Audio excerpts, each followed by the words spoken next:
Miss হবে না আপনার পছন্দের টিভি শো। দেখুন জি5 অ্যাপে একদম ফ্রি।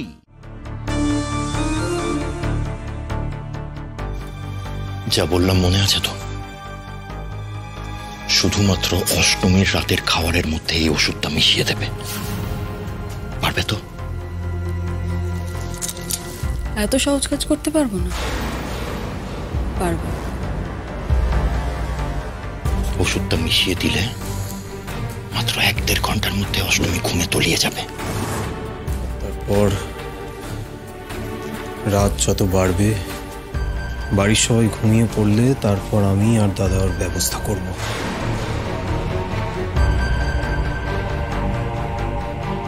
কি হলো মাধবী? কথাটা কানে গেল না? শুনতে পেলে না? যাও বাইরে থেকে আমের ঝুড়িটা নিয়ে এসো, যাও।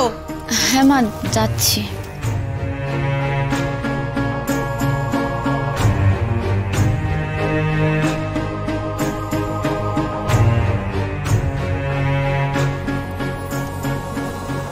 হাত চালাও, হাত চালাও, তাড়াতাড়ি হাত চালাও।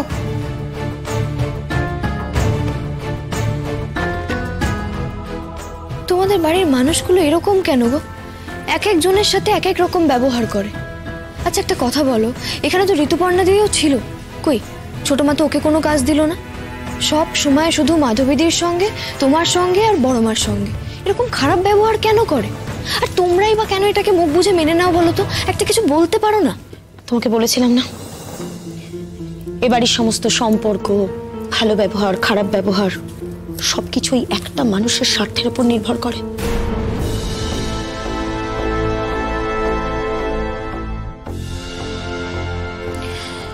ঋতুর বাবা একজন বড় নেতা, অনেক ক্ষমতা আছে, তার কাছ থেকে অনেক সুযোগ সুবিধে পায় পুরুষোত্তম ঠাকুর। তাহলে ঋতুকে তো একটু তোয়াজ করে চলতেই হবে। আর মাধবী দিদি, ওর জন্য আমারও খুব কষ্ট হয় জানো। এটা বড়ই অভাগা। ও অনেক বড় ঘরের মেয়ে ছিল, ওর বাবা মা খুব ভালো মানুষ ছিলেন। ওর বাবা এই এলাকার সমস্ত চাল কল, কোল্ড স্টোরেজের মালিক ছিলেন।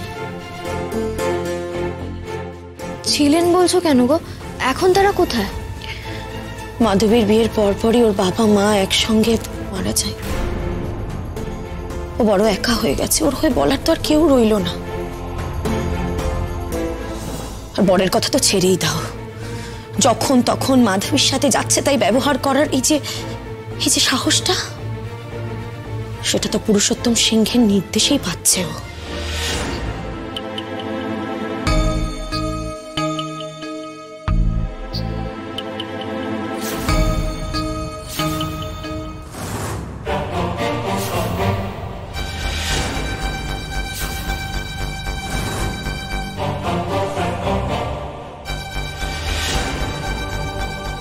এত ধীরে ধীরে মেশালে হবে? তাড়াতাড়ি করো। আমি তো চমকেই গেছিলাম। এত চমকালে হবে না, সব ক্লিয়ার আছে, তাড়াতাড়ি মিশিয়ে দাও।